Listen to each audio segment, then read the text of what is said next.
교회 오면 유난히 예배 시간에 조는 사람, 자는 사람이 있습니다.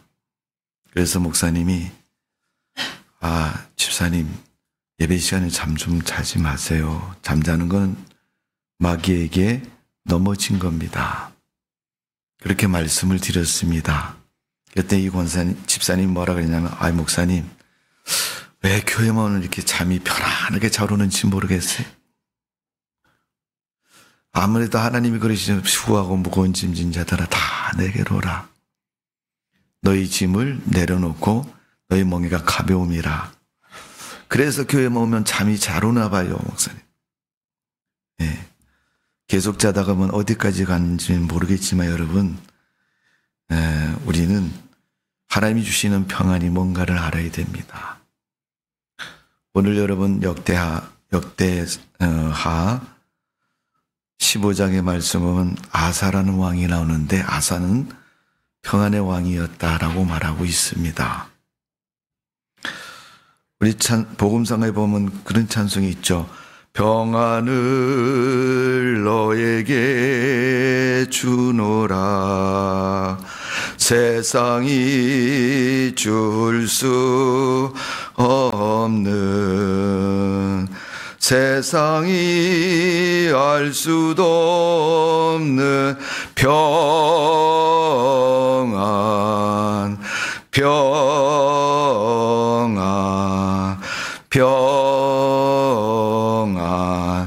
평안을 내게 주노라. 우리 다 알잖아요, 여러분. 사랑을 너에게 주노라. 다 같이 해봅니다. 사랑을 너에게 주노라. 세상이 줄 수 없는 세상이 줄 수 없는 세상이 알 수도 없는 세상이 알 수도 없는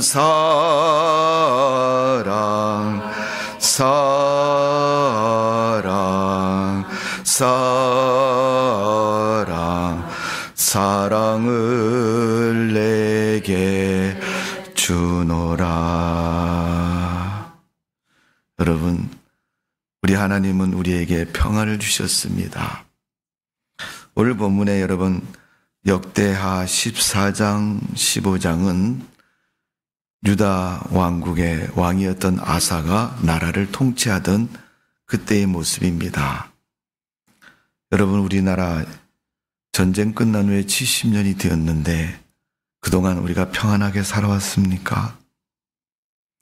나름대로 평안히 산 사람도 있지만 불안 속에 떠는 사람 많이 있을 겁니다. 지금도 전쟁 얘기만 나오면 핵폭탄 얘기가 나오고 언제 터질지 모르는 시한부 같은 인생을 우리가 살고 있습니다. 여러분, 평안이 얼마나 좋은 것입니까, 여러분? 아무런 걱정도 염려도 아무런 고민도 없이 평안하게 살아간다. 그래서 여러분, 요즘 우리가 TV 보면 자연인이라는 프로그램에 나오는 그 사람들의 삶을 부러워하는 사람들이 참 많아졌습니다. 혼자 산다는 외로움이라는 문제도 있지만은 아무도 제한받지 않고 편안하게 자기가 하고 싶은 대로 하는 그런 삶을 동경하는 삶이 소개되고 있습니다. 그런데 성경은 그 평안한 삶을 우리에게 주신다라고 말씀하고 있어요. 실제적인 예를 이스라엘 유다 왕인 아사 때 하나님이 그 삶을 주셨다고 말씀하고 있습니다. 성경은 말씀하고 있습니다. 잠언서 21장 19절에 보면 다투며 성내는 여인과 함께 사는 것보다 광야에서 사는 것이 나으니라.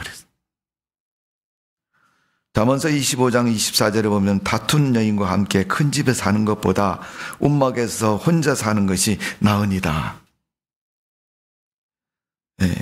성경 읽다가 이거 괜찮은 말이다 밑줄 쫙 그으면 그 사람 움막에 사는 줄로 믿습니다.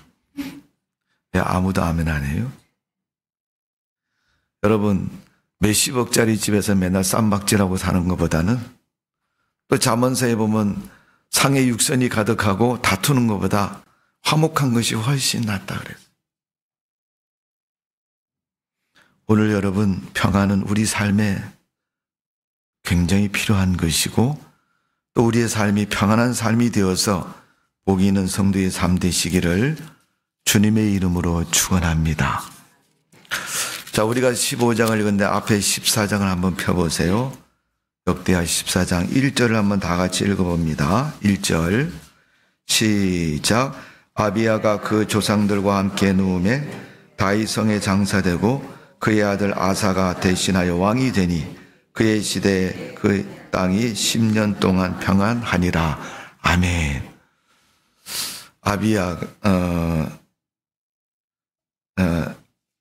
아비야가 아사의 아버지죠. 그 아비야의 아버지는 누구예요? 잘 모르죠. 예, 공부를 했으면 알겠는데 역사가 여러분 원래 어느 나라 역사든지 이름이 많이 나오고 어렵잖아요. 여러분. 쉽게 얘기하면 이런 얘기입니다. 이스라엘 첫 번째 왕이 사울 왕이고 두 번째 왕이 누구예요? 다윗 왕이죠. 사울은 하나님이 왕을 주었는데 왕권을 빼앗겼습니다. 하나님 사무엘에게 사울이 나를 버렸으면 내가 사울을 버린다 그랬어요. 여러분 오늘 본문에도 보면 하나님 우리를 만나주시고 동행하시고 함께 하신다 그런 것처럼 하나님이 우리를 버리지 않고 함께 하시는 것은 인생에서 큰 축복입니다. 우리 성도 여러분, 좋은 삶, 평안한 삶 되시려면 하나님과 동행하는 삶 되시기를 주님의 이름으로 축원합니다. 어려운 거 아닙니다.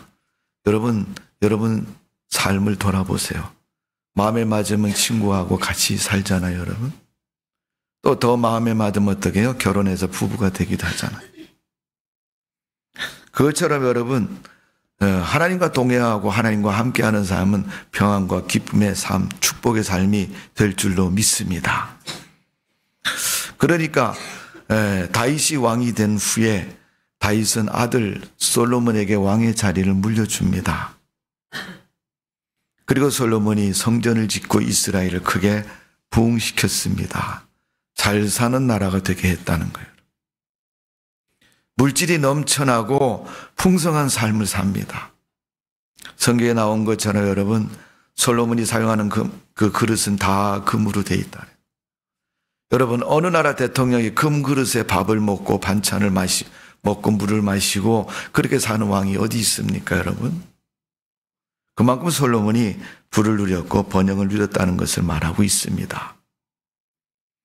먹는 것뿐만 아니라 여러분 첩이 3,000명이라고 얘기했으니까 얼마나 여러분 솔로몬이 큰 부귀영화를 누렸는지를 성경은 말해주고 있습니다. 그런 솔로몬이 전도서에 보면 헛되다. 이게 솔로몬의 삶에 살아온 결과입니다. 어떤 분이 그러시더라고요. 나이가 80이 넘으면 돈이 많은 사람이나 없는 사람이 똑같다고 그래요. 돈이 많으면 뭐하며 없으면 얼마나 또 비참하느냐. 그렇지 않다는 거예요.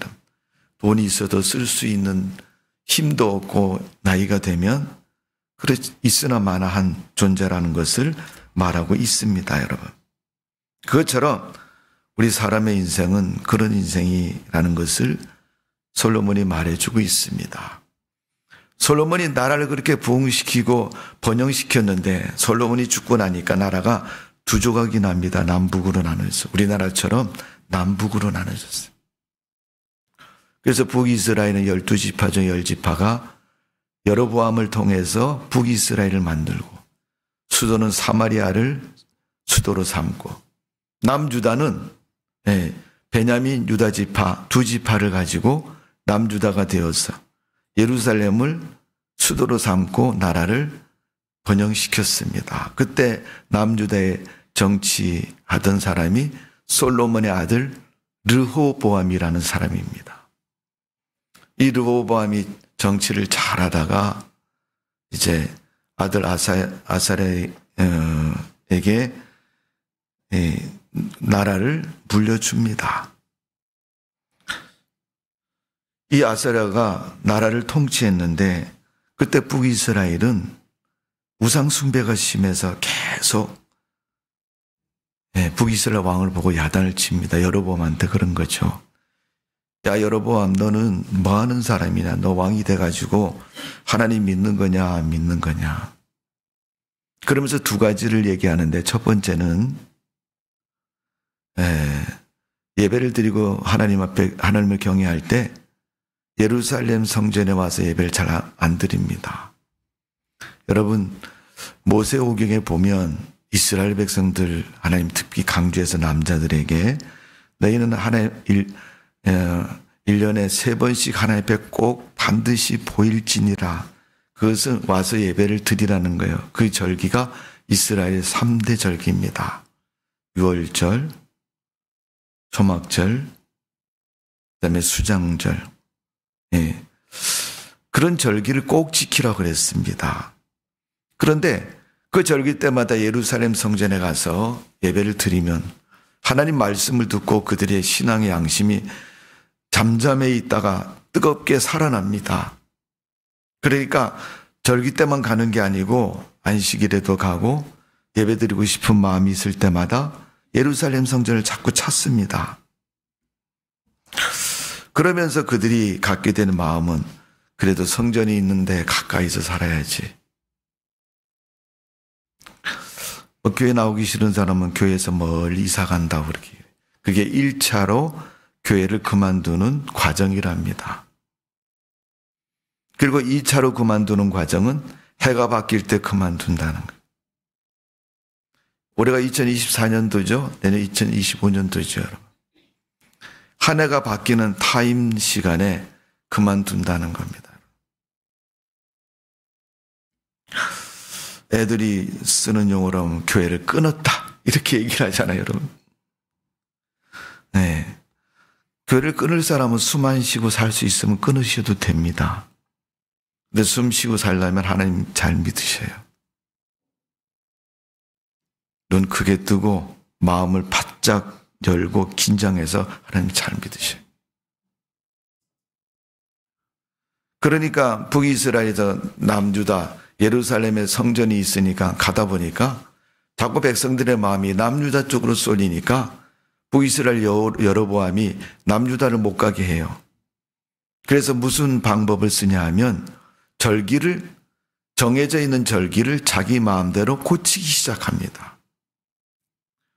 부활절인 4월달이 우리 대부분 부활절이잖아요, 그죠? 근데 부활절을 6월달에 한다든가 10월달에 한다든가 이렇게 날짜를 바꾸는 거예요, 여러분.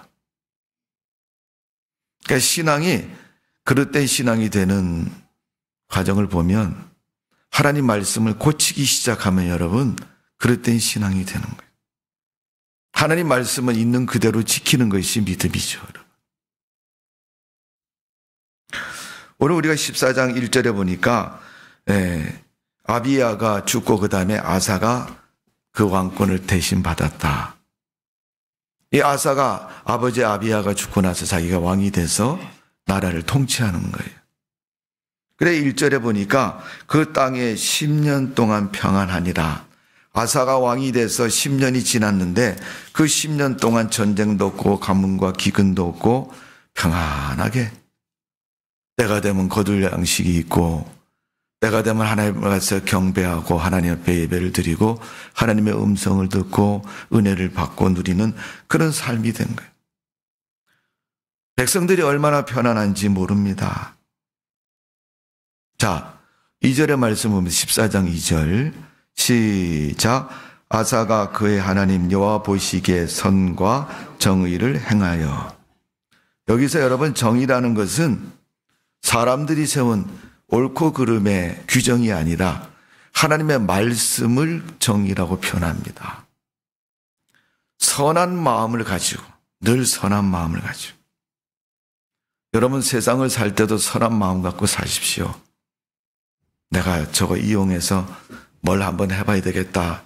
그런 마음한 목적이 앞서면 여러분 방법이 틀릴 수가 있습니다. 선한 목적을 가지고 선한 마음으로 해야 선이 되는 거예요, 여러분. 선과 정의 하나님 말씀에 입각해서 선한 마음으로 하나님 보시기에 정직하고 온전한 왕으로 나라를 통치합니다. 그러니까 하나님이 아사를 축복해 주시는 거예요. 그 나라가 평안한 나라가 되는 거예요. 자, 그래서 10년 동안 그렇게 평안하게 살았다. 여러분, 우리 한번 생각해 봐요. 지금부터 10년 전까지, 우리가 2024년이니까 2014년부터 2024년까지 10년 동안 과연 우리는 평안했는가? 나는 평안하게 살았는가? 내가 다니는 직장은 더 좋아졌고, 내 자식들은 잘 자라서 그 다음에 미래가 촉망되는 그런 자녀들인가? 우리 가정은 돈을 잘 저축하고 먹고 또 버는 물질을 가지고 삶의 기반을 더 공고히 튼튼하게 만들었는가? 여러분 삶은 어떻습니까, 여러분? 우리나라는 10년 동안 굉장히 많은 사건이 있었던 것 같아요. 제가 굳이 일일이 얘기를 안 해도 여러분 다 아실 겁니다, 여러분. 10년 동안 우리나라 정치적으로, 경제적으로 삶의 어떤 변화와 문제들이 있었는지 우리가 다 알고 있습니다. 정말 아사시대처럼 편안합니까? 그럼 우리나라는 그렇고 미국이라는 나라, 여러분 세계적으로 민주주의의 가장 중심축과 같은 나라, 그런 미국이라는 나라도 여러분 10년 전부터 지금까지 정말 평안하게 지내왔습니까? 그렇지 않을 것입니다. 새로운 대통령이 선출이 되고 올해 미국에 있었죠, 여러분. 그러니까 사람들이 예견을 하죠. 야, 저 사람이 대통령이 됐는데 이제 우리는 어떻게 살아야 될까? 그 사람이 어떤 정치를 펼 것이다. 그 사람이 어떤 일을 할 것이다 라는 것을 사람들은 계획을 세워가지고 대비를 하고 준비를 하고 또 그때 이렇게 되면 이렇게 살아야지 하고 사람들은 마음속에 준비를 할 것입니다.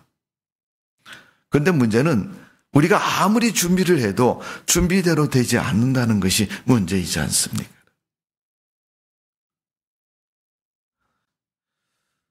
북왕국 여로보암 시대 우상을 숭배하고 하나님을 버렸던 그런 암울한 시대처럼 살았으면 남주다도 별반 다를 것이 없을 겁니다.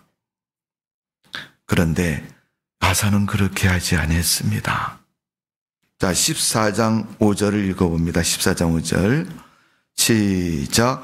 또 유다 모든 성읍에서 산당과 태양상을 없애매 나라가 그 앞에서 평안함을 누리니라. 아멘. 나라가 그 앞에서, 하나님 앞에서 그 시대에서 보면 평안함을 누렸다. 왜요? 거기 보니까 아사 왕이 한 일이 있습니다. 산당과 태양상을 없앴다. 우상을 다 버렸다는 겁니다. 그러니까 나라가 평안하게 됩니다. 여러분, 하얀 수염 닮은 도사입니까, 여러분? 아니잖아요, 여러분. 산속에 20년 지나고 나면 도사가 됩니까, 여러분? 전능하신 하나님을 우리가 20년 동안 믿어도 믿음이 오락가락 하는데 혼자 앉아서 여러분 글자 몇 개 읽고 여러분 먹는 거 절제하고 삶은 여러분 도사가 됩니까? 어리석은 일 아닙니까, 여러분? 자, 14장 7절 읽어봅니다. 7절 시작. 아사가 일찍이 유다 사람에게 이르되 우리가 우리 하나님 여호와를 찾음으로 이 땅이 아직 우리 앞에 있나니 우리가 이 성읍을 건축하고 그 주의 성곽과 망대와 문과 빗장을 만들자라. 우리가 주를 찾음으로 주께서 우리 사방에 평안을 주셨느니라 하고 이에 그들이 성읍을 형통하게 건축하였더라. 아멘. 아사가 한 일을 7절에 그렇게 말합니다. 성곽과 성읍을 수축하고 성전을 어떻게 해요? 공교히 했다는 거예요. 하나님의 성전을 아름답게 하고 든든히 하고 백성들이 사는 성읍들을 건축하고 든든히 했다. 뭐 돈 내기 싫은 거 돈 안 내니까 돈 내는 일 하지 말고, 또 힘든 거 어렵고 하기 싫으니까 힘든 거 하지 말고, 야 너네 하고 싶은 대로 해. 일하고 싶으면 일하고 먹고 싶으면 먹고 말고 싶으면 말고. 어떻게 보면 산속에 사는 자연인의 삶 같으잖아요, 여러분. 그러나 오늘 아사가 한 것은 정상적이고 바르고 온전한 선한 삶을 그대로 추구합니다. 나라의 정치도 경제도 모든 것을 다 어떻게 해요? 하나님 중심, 신앙 중심으로 펼쳐나가는. 그러니까 나라가 여러분, 아사가 전쟁이 없고 외침이 없다 할지라도 그는 전쟁을 준비하고 대비하고 완벽하게 그 삶을 살아가는 모습을 볼 수가 있습니다.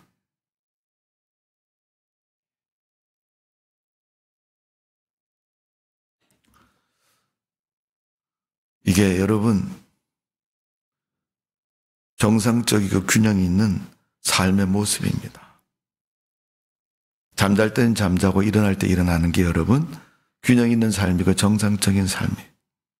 하나님을 예배하고 찬양할 때는 찬양하고 직장에 출근해서 일할 때는 일하고,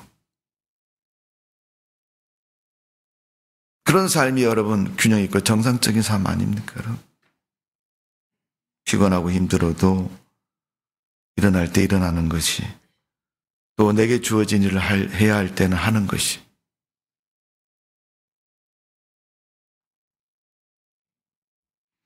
자, 그렇게 성벽을 수축하고 전쟁을 준비한, 평안하다고 해서 마냥 아사가 야 그냥 쉬어 아무렇게나 해 이렇게 한 게 아닙니다.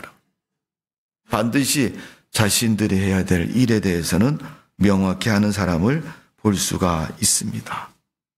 자, 그 밑에 내려가서 9절 한번 읽어봅니다. 9절 시작.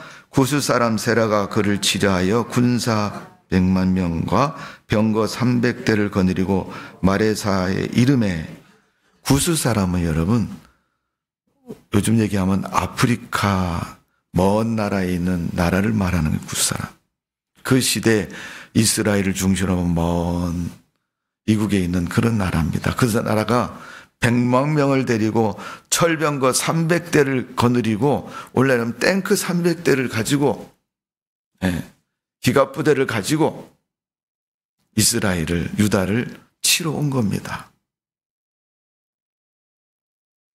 그런데 여러분 보십시오. 이스라엘은 군대가 많았냐? 많지 않습니다. 몇 명 되지 않습니다. 그런데 그들과 싸워서 이깁니다.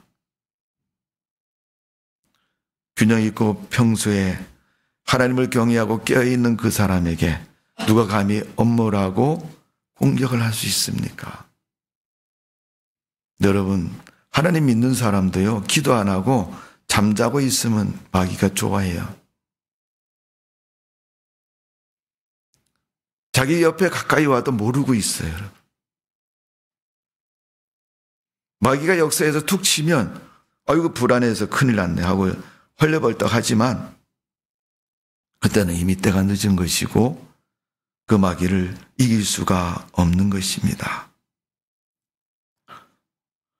요즘 여러분 우리의 삶을 가까이 와서 엄습하는 문제들이 무엇입니까 여러분? 많을 것입니다. 하나님 말씀을 가까이 하고 예배를 드리고 하나님을 경외하는 신앙으로 사는 것보다는 세상 것이 더 중요하고 세상에 치우쳐서 세상 것 때문에 하나님을 섬기는 믿음은 등한시하고 순위로 따지면 3, 4순위, 5순위가 되고 그런 모습이 많습니다, 여러분. 특히 젊은 세대로 갈수록 여러분 더합니다. 요즘 우리 젊은 세대들한테 여론조사를 어떤 여론기관에서 해보니까 당신이 하루 중에서 제일 시간을 많이 투자하는 시간이 어떤 시간입니까? 라고 물으니까 젊은이들 40% 이상이 유튜브요 이렇게 대답했대요. 한동안 코로나 때 여러분 온라인 예배를 드린다고 기독교에서 여러분 온라인 예배를 거의 생활화시키고 정식화시킨 때가 있었습니다. 여러분. 문제는 핸드폰을 켜놓고 온라인 예배 드린다고 예배 실황을 보다 보면 그냥 거기서 끝나지 않아요, 여러분.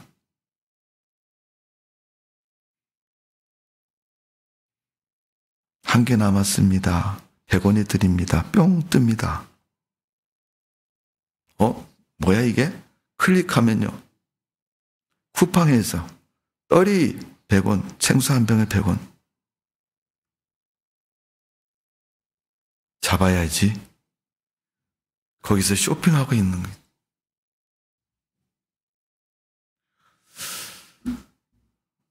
여러분, 일상의 삶 속의 시간을 체크해 보면 제일 많이 쓰는 시간이 뭐예요?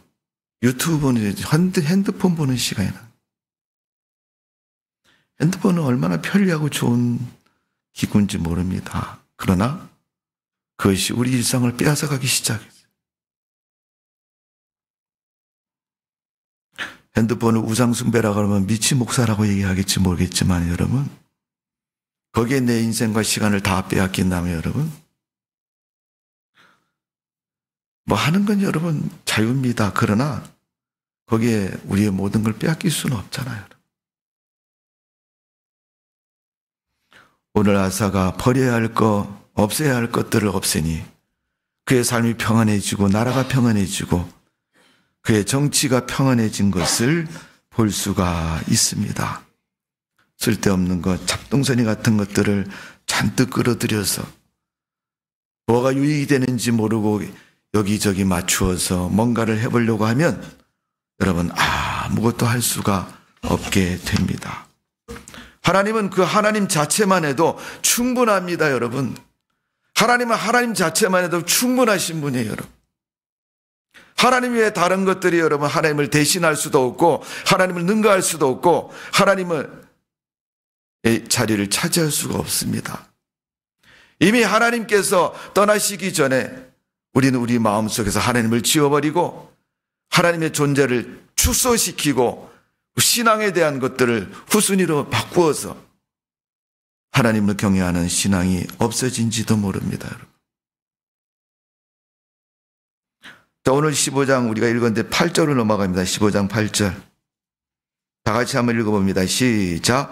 아사가 이 말 고 선지자 오데스의 예언을 듣고 마음을 강하게 하여 가정한 선물들을 유다와 베냐민과 온 땅에서 없애고 또 에브라임 산지에서 빼앗은 성읍들에게도 없애고 또 여호와의 낭실 앞에 있는 여호와의 제단을 재건하고 가정한 것을 다 없애고 하나님의 제단을 다시금 세웠다는 거예요. 사라진 예배를 회복시키고 하나님을 섬기는 그 신앙을 회복시켰다는, 재건했다는 거예요. 재건이라는 것은 없어진 것을 다시 살리는 거잖아요, 여러분. 언젠가는 우리가 지켜야 할 예배를 점점점 없애기 시작합니다. 사람들이 안 모인다고 바쁘고 힘들다고 자꾸 없애버리는. 언제까지 없앱니까, 여러분? 주일날 예배 한 번 드리는 것으로 모든 것을 다 퉁치는 오늘날 현실의 우리의 모습을 여러분 바꾸셔야 됩니다. 그래야 나라가 사는 길이고 교회가 사는 길이고 우리의 신앙이 바로 서는 길인 것입니다. 여러분, 로또 복권은 1등이 매주일마다 나옵니다. 근데 몇 명 나와요, 여러분? 그 확률이 얼마나 됩니까, 여러분? 원래 여러분 신앙생활이 로또 사는 거하고 비슷한 확률이 됐다는 거예요. 맞으면 좋고 안 맞으면 말고. 정말 그게 우리 신앙의 정체성입니까, 여러분? 그러면서도 우리는 잘 먹고 잘 살기를 바라고 있고 내 소원이 응답되기를 바라고 있고 내 자식들이 복을 받기를 바라고 있고 우리 신앙이 잘 되고 우리 인생이 잘 되기를 바란다면 그건 여러분 도둑놈 심포하고 똑같은 거지 어찌 하나님의 사람들의 마음이겠습니까, 여러분? 다 저질러 놓고 다 해놓고 나보다 더 나쁜 놈이 있어 이렇게 얘기하면 여러분 그게 위로가 됩니까? 어려움 속에서도 고통 속에서도 여러분 믿음을 지킨 사람이 잘했다고 칭찬받는 것이고 온전한 모습이죠. 나라가 망해서 바벨론의 포로가 됐을 때 여러분 이스라엘 백성들이 가졌던 신앙의 모습 다니엘서에 보면 나오잖아요. 다니엘서 6장 4절을 보면 다니엘이 예루살렘을 향해서 기도하고 사자굴에 들어가는 줄 알면서도 풀무 속에 들어가는 줄 알면서도 그런 신앙을 지켰습니다. 여러분 다니엘서나 읽어보시면 그 신앙이 얼마나 좋은 신앙인지를 분명히 가르쳐주고 있어요. 다니엘이 이스라엘을 또 아수르를 통치하는 그 관직에서 있을 때 그가 한 왕 아래에서만 있었던 게 아니에요. 고레스 왕, 다리오 왕이 바뀌어도 그는 계속 인정을 받았고 믿음의 사람으로 서 있는 거예요. 그게 정직한 사람이고 올바른 사람이죠. 우리나라도 여러분 정치적인 역사를 보면 그런 분들이 있어요, 많이. 뭐 정치가 언급하는 건 합당한 모습이 아닐 수도 있습니다만은 지금 우리 탄핵이 가결된 후에 여러분 우리 나라를 책임지고 있는 국무총리이신 분 한덕수 총리 아닙니까 여러분? 그분은 전에도 총리하셨고 이번에 다시 총리가 돼서 총리 역할을 하고 있습니다. 그분이 뒷주머니나 차고 여러분 뭐 옳고 그름을 잘못 행하면 여러분 그렇게 인정받을 수 있습니까? 대통령이 바뀌어도? 다니엘서를 읽어보십시오 여러분. 다리오 왕일 때, 고레스 왕일 때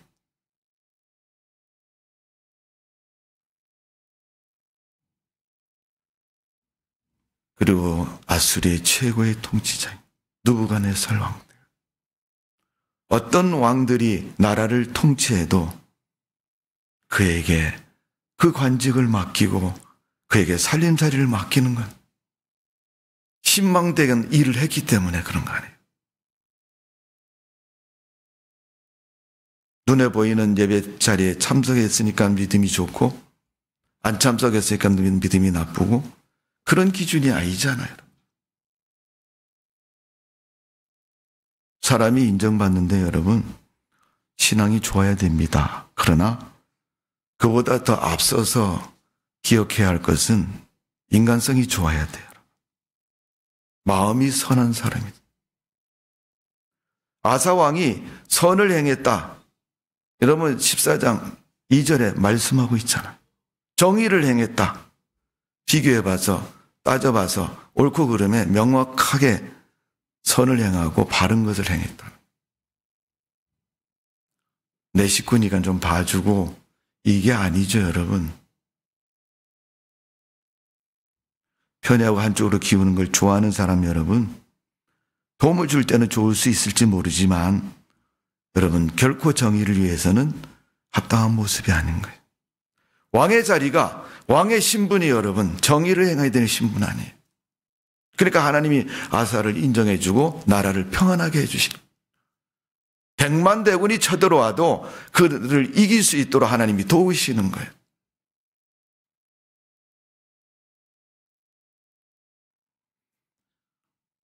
어떤 권사님이 그러신데 목사님 우리 아들이 고3인데 좋은 대학을 가야 되지 않을까요?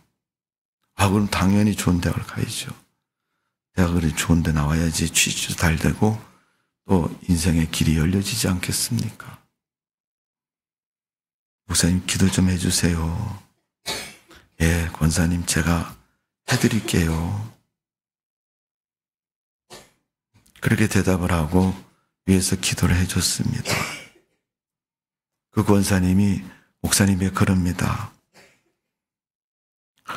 솔직히 나는 자기 아들 때문에 불안하기도 하지만 또한 믿는 마음이 있습니다. 뭐예요? 그랬더니 이 아들이 고3이니까 학교를 다닐 거 아니에요. 그죠? 학생들은 시험을 보잖아요. 중간고사 보고 기말고사 보고 이렇게 시험을 보지 않습니까? 시험 보는 날 아침에도 밤새도록 공부하고 학교 가기 전에 성경책 펴놓고 성경을 잘 읽고 학교를 등교한대. 그 말을 들으니 목사님이 오히려 은혜를 받았네. 아니 고3 지금 한자가 아쉬운 나이고 수능 하나 덜 맞느냐 더 맞느냐 가는 학교가 다른데 그런 절박한 시간에 하나님 말씀 읽고 기도하고 학교를 간다. 하나님이 좋은 대학에 분명히 합격시켜 주실 겁니다. 권사님 걱정하지 마세요. 성도 여러분, 하나님이 평안케 해주시면 다 평안해집니다. 잘리는 직장도 다시 살 길이 열려지고 또 안 되던 일도 되는 일이 되고 불화와 질병과 가난 속에 있는 삶도 하나님이 회복시키셔서 복되고 좋은 삶이 되도록 은혜를 베풀어 주실 줄로 믿습니다. 성도 여러분, 12월 25일은 예수님이 이 땅에 태어난 성탄절입니다. 제가 아사왕 얘기를 말씀을 드렸지만은 여러분 오늘 우리가 15장 마지막 19절 말씀을 한번 읽어봅니다. 19절 시작. 이때부터 아사왕 제35년까지 다시는 전쟁이 없으니라. 아멘. 아사가 35년, 나라를 통치한 지 35년 되는 해까지 전쟁이 없었다.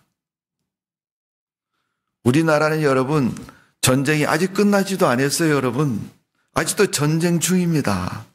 맨날 불안해요. 맨날 우크라이나와 러시아와 전쟁만 전쟁이 아니라 우리나라도 그래요.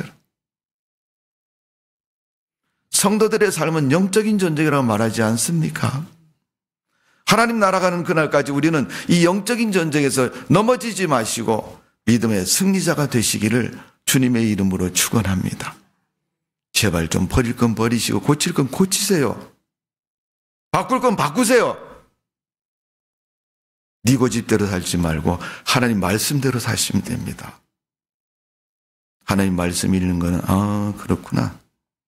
참고사항이 참고사항. 거기에 목숨이 달려 있다고 얘기해도 참고사항이.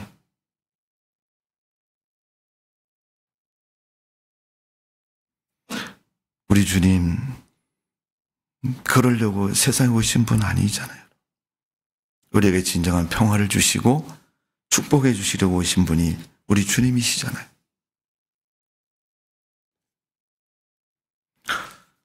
우리 신약 성경 한번 찾아봅니다. 두 군데만 찾아보고 기도하겠습니다. 누가복음 2장.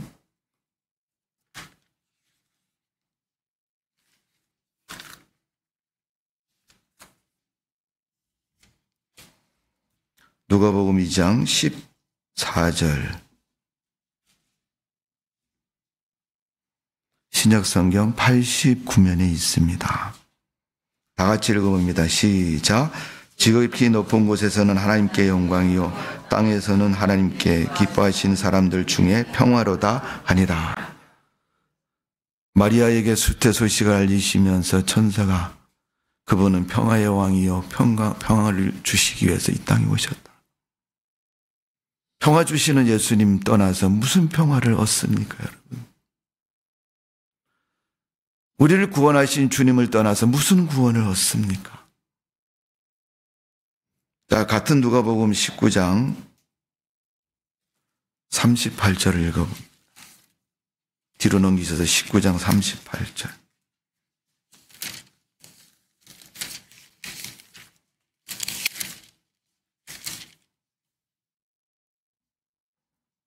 (129면에) 있습니다. 38절 시작. 이르되 찬송하리로다 주의 이름으로 오시는 왕이여 하늘에는 평화요 가장 높은 곳에는 영광이로다 하니. 아멘. 우리 우리에게 진정한 평화를 주시는 예수 그리스도시요 내가 믿는 하나님이십니다. 이 시대에 필요한 사람은 하나님 믿는 사람이 필요한 것이고 하나님께 기도하는 사람이 필요한 것이고 법 공부를 잘한 사람이 정치를 잘하는 사람이 필요한 게 아닙니다. 이 나라의 혼란은 여러분 하나님의 은혜가 필요한 것이고 하나님 앞에 기도하는 백성들의 기도가 필요한 때입니다. 여러분. 누가 인기가 많고 누가 잘할 거다. 절대 잘하지 않습니다. 잘하게 하시는 분은 하나님이십니다. 그분 앞에 우리의 기도가 성도들의 기도가 이 나라의 미래에 달려있다는 사실을 기억하시고 평화의 왕으로 오신 예수 그리스도를 섬기고 그리스도의 은혜로 사는 성도가 되시고 기도하는 주의 백성 되시기를 주님의 이름으로 축원합니다. 기도하겠습니다. 아버지 하나님, 세상에 평화를 주신 예수님의 은혜를 감사드리며 하나님의 말씀대로 순종하고 우상을 척결하고 믿음대로 살았던 아사가 그가 왕의 자리에서 내려올 때까지 평화의 나라가 되었고 평강의 나라가 되었습니다. 오늘 우리의 삶이 그런 삶 되게 해주시고 그런 믿음 되게 하여 주옵소서. 하나님, 이 나라 민족이 혼탁하고 어지럽습니다. 누가 잘했고 누가 잘못했다는 것보다는 하나님이 안 계셔서 하나님이 바로 서시 않은 그 삶을 추구함으로 이 나라와 민족이 혼란 속에 빠진 것 같습니다. 하나님을 믿는 자들의 기도가 하나님께 기도하는 주의 백성들의 기도가 이 나라 민족을 살리고 바로 세울 줄로 믿습니다. 평화의 왕으로 오신 예수님을 경외하며 올 한 해 성탄절 예배를 통해서 하나님이 기뻐하는 믿음의 예배가 되게 하여 주옵소서. 예수님의 이름으로 기도하옵나이다. 아멘.